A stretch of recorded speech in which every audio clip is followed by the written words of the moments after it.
Barack Obama's second term in office tonight asks President Trump America's greatest gamble.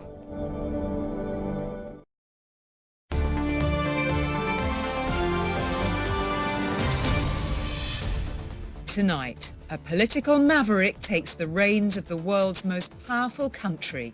Our news organization, can you give us a chance? Can you give us a question? Don't be rude. You're attacking us. You are fake news. He's promised to make America great again. It's him allowing the working class to come back and continue to work. But will he leave it more divided? I don't want someone who is hateful and divisive to be our chief. And what does it mean for the rest of us? There's no more back of the queue for Britain. Good evening and welcome to the Tonight Programme. Tomorrow, Donald Trump becomes the President of the United States. He's already warning that it'll be a presidency like no other. But away from the political intrigue, Robert Moore has been speaking to Americans thrilled at the prospect of what they see as a truth-speaking outsider at the helm, and others who believe that the nation's character is at risk and that America is now embarking on its greatest gamble.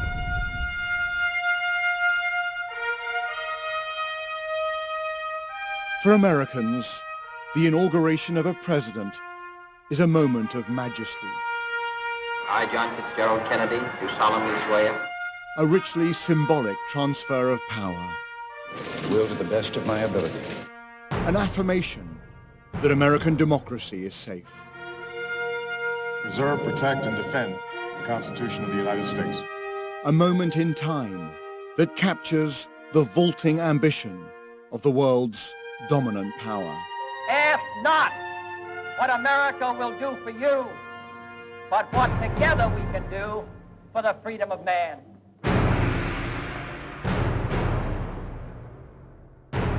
Tomorrow, in the footsteps of giants, Donald John Trump will become America's 45th president. There is currently a febrile, even frenzied atmosphere here. Did a Russian intelligence operation really win Trump the election? Is the Republic even safe in his hands? In all of my years as a reporter, I never imagined I would need to pose this question to an incoming American president. Go ahead. Would a reasonable observer say that you are potentially vulnerable to blackmail by Russia or by its intelligence agency? Does anyone really believe that story? The truth is, many Americans don't know what to believe. I have been reporting on Donald Trump now for more than 18 months, and he remains an almost complete riddle.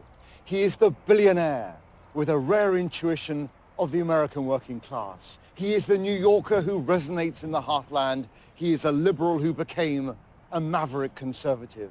So where will he now take this magnificent but deeply divided nation? And what impact will a Trump White House have on Britain and the world? One man arguably knows him better than any other foreign politician. He is remarkably good with people and charming with people if he's interested in them. And if he's not, he says what he thinks. Some of the most influential Washington insiders say they've simply no idea where Trump will take America. Is he a New York businessman with thoughtful socialite elite friends and doesn't really have a political ideology? Or is he a scary narcissistic demagogue who will empower the most dangerous radical notions in this country? Who knows?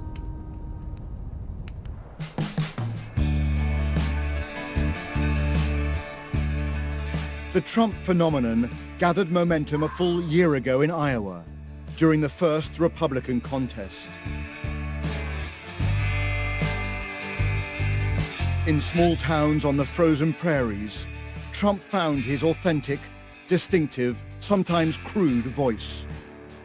When I call, they kiss my ass, okay? It's true. They kiss my ass. One voter who found Trump compelling was Stan Morse, a heartland patriot who was politically adrift and looking for a new type of leader.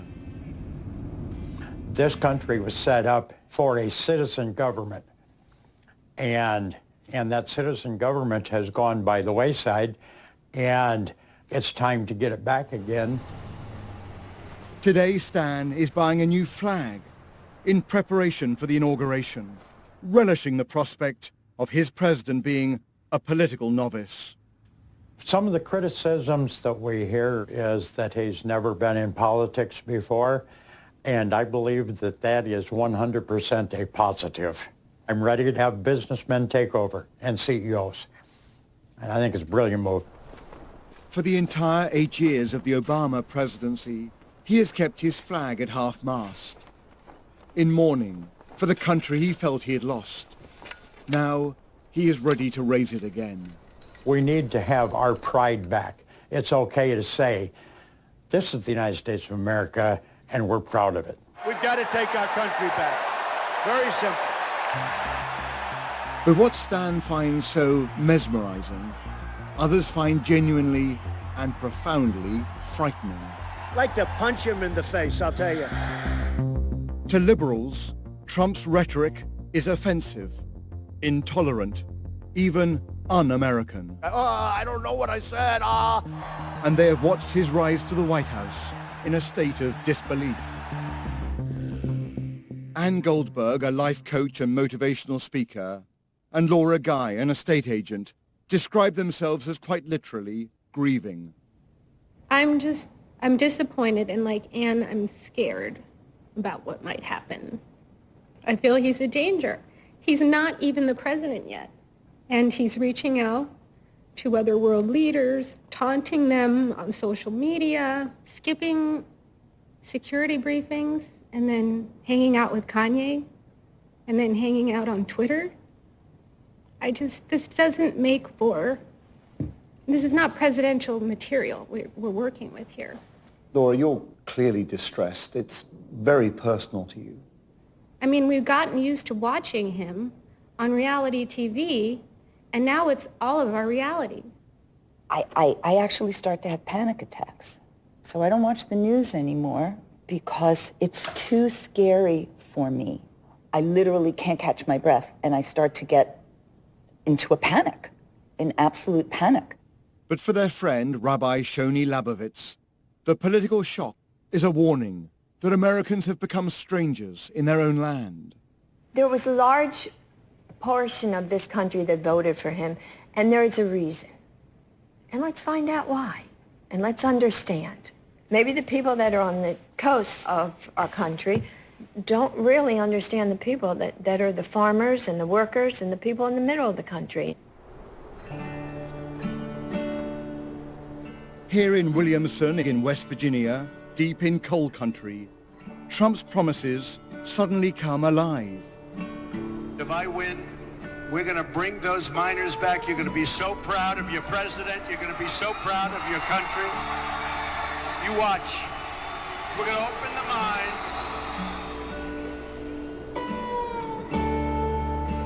The town is quiet, aggrieved, sullen. When you come here, you realize how much expectation is invested in him. For jobs and morale have hemorrhaged amid automation, trade deals, and an energy revolution. Bo Copley, a devout family man with 3 children, was one of 7,000 miners who lost their jobs in 2015. He asks to pray with me before we talk. Heavenly Father, I just praise you and thank you for the opportunity to meet with Robert. I pray, Heavenly Father, God, that you would help him, Lord, to report with fairness, Lord, and an unbiased, Lord, and we give you the glory and the praise for it in Jesus' name. Amen. Amen. During the election campaign, he famously confronted Hillary Clinton. I just want to know how you can say you're going to put a lot of coal miners out of jobs and then come in here and tell us how you're going to be our friend. Because those people out there don't see you as a friend. I know that, Bo. Not everyone's version of the American dream is to be filthy rich. You know, for a lot of people here, the American dream is to be able to get up, go to work, earn an honest living, and come home to your family.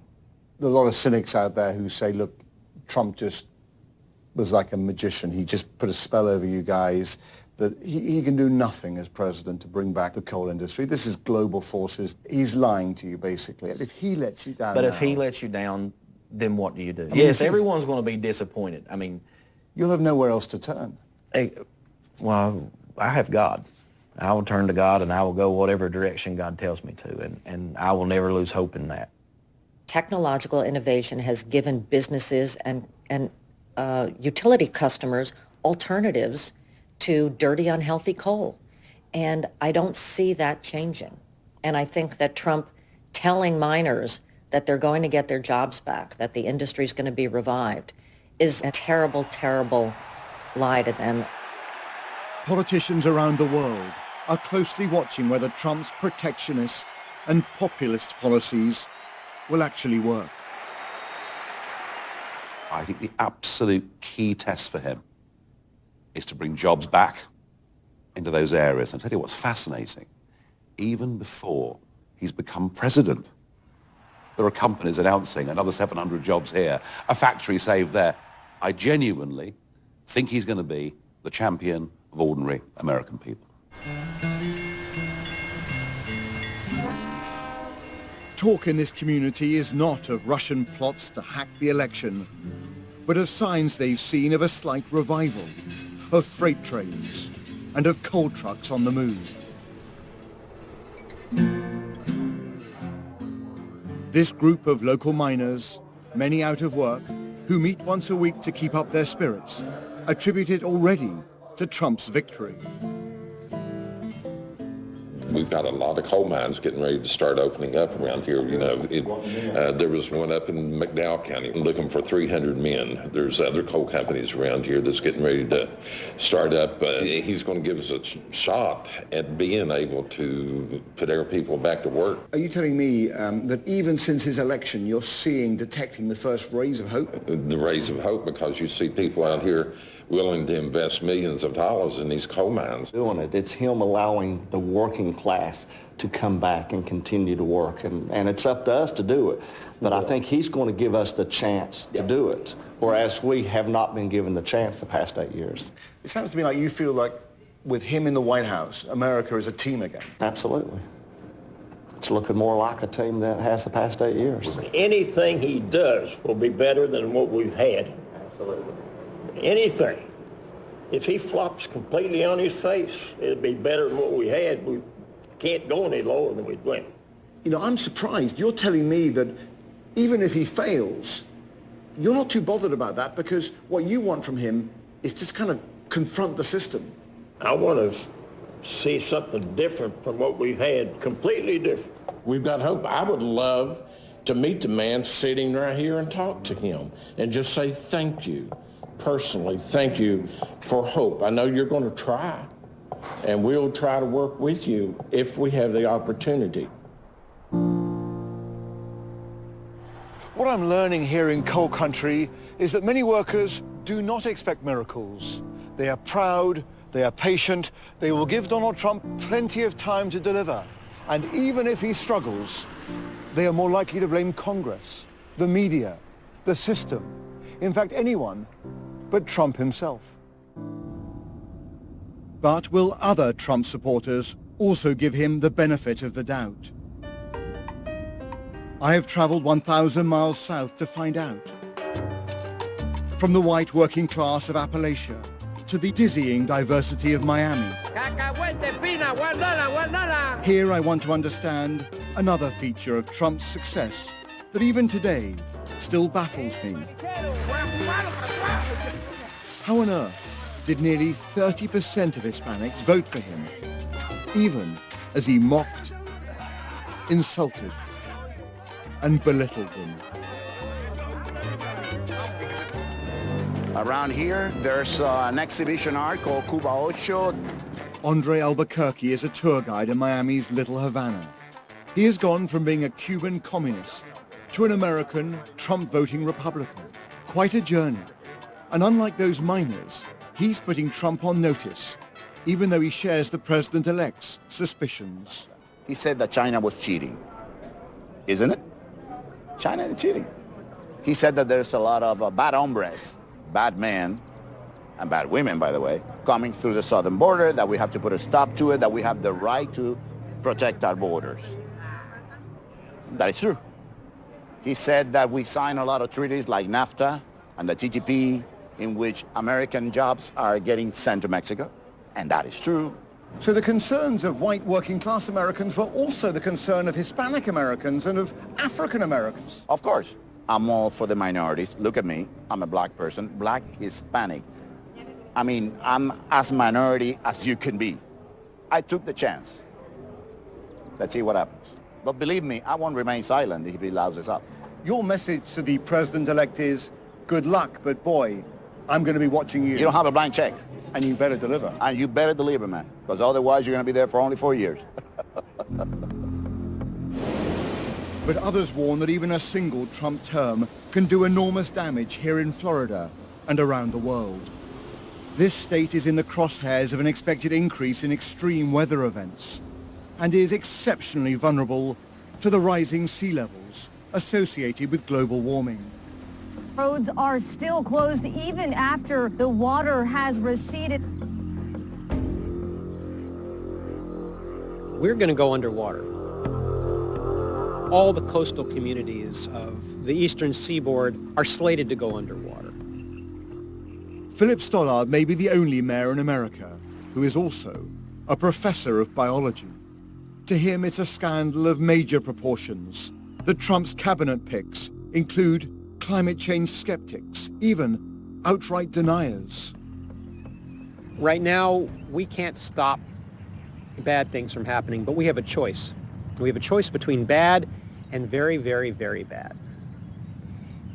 And Trump's nominations are the people who are going to make it very, very, very bad. We are at the cusp of the most critical moment. If we don't make radical changes right now in carbon emissions, then we set into motion rapid changes that will happen too fast for us to adapt. And at that point, we're in serious trouble. So the thing we can change is the time scale. Mr. Mayor, if there is a policy in Washington which turns a blind eye to the impact of climate change, how cataclysmic is that? Right. I mean, there's things that are just so bizarrely bad that I have a hard time getting my head around them. So I don't live in a state of denial. Rather, I focus on the things that I can change.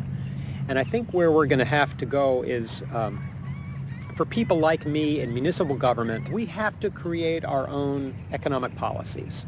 And we have to do it ourselves by whatever means we can, because we're not going to get any help from upstairs. L'accord de Paris pour le climat est accepté. The Paris Climate Change Agreement, signed just over a year ago, is one of the global treaties that Trump has threatened to discard. It is a time of unique challenges.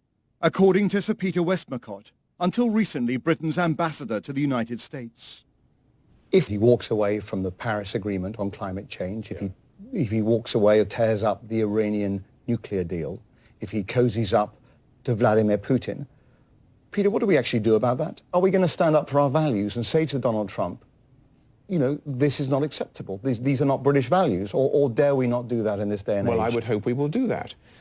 We have seen for example, Angela Merkel had no compunction at all about saying, I look forward to working you on the basis of a number of values. I would very much hope that the rest of us would also stand up for our values and say, no, this is not acceptable. Particularly with Vladimir Putin? Particularly with Vladimir Putin. Vladimir Putin has done a number of things which the rest of us regard as dishonest and reckless and illegal in that part of the world. Trump has been, I won't say an apologist for Vladimir Putin, but he's been pretty understanding of a number of the positions that Putin has taken. For seasoned diplomats like Sir Peter, Trump's use of social media is startling. How does the British government deal with a president who isn't kind of going through the regular kind of policy system, who's revealing kind of random policies through Facebook and through Twitter?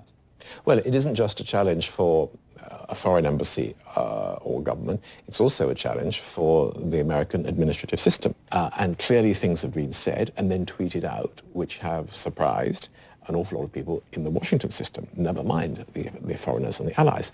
Now, for the rest of us, I think for the time being, we just have to say, well, that's what he's like. But if Trump's tweets are bizarre to some, his former campaign manager sees them as political artillery, a major asset going forward. His Twitter account might be construed as the most powerful weapon in the world. That's the power that he now possesses. He understands the importance of that. He understands what that means on the global scale and what it means domestically. But it also means it gives him the opportunity to bypass the mainstream media and go right to the people with his message. That's a powerful tool that no president has ever actually had the opportunity to use. Remember, anything is possible if enough decent people are prepared to stand up against the establishment. Nigel Farage, of course, is in Trump's camp, seeing opportunity ahead where others see potential disaster. There's no more back of the queue for Britain. In fact, I think we've got an amazing opportunity to be at the front of the queue. And I think that would be a very good thing for trade, jobs and investment for both countries. What no one doubts is that just before noon here tomorrow, once Trump is sworn in, America begins its journey into the unknown. It is a real-world stress test for America's very system of government. For all the genius of its constitutional arrangements, America was not prepared for this. A maverick, a nationalist, an iconoclast, with no political experience at all, becoming president. For Stan, that is a political revolution to celebrate. He has just raised that flag he purchased. America is great. Other countries can think they're great too. That's their right. But we need to be able to think we're great again.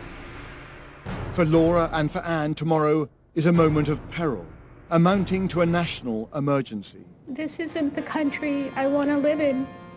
I don't want someone who is hateful and divisive to be our chief. It's scarier as it gets closer. When he's actually president, it's just terrifying. For some, this is a country reborn. For others, the US is turning its back on the very values that made it great in the first place, abruptly ending the American century. In just a few hours, America's greatest gamble will begin. You can watch the inauguration with in-depth analysis from Tom Bradby and Robert Moore live from 4 o'clock tomorrow on ITV. And if you'd like more information about tonight's programme, just head to our website at itv.com/tonight. Until next time, good evening and thanks for watching. Yes, don't miss Tom Bradby and the ITV News team from Washington with live coverage of Donald Trump's inauguration here on ITV tomorrow from 4. Next, we return to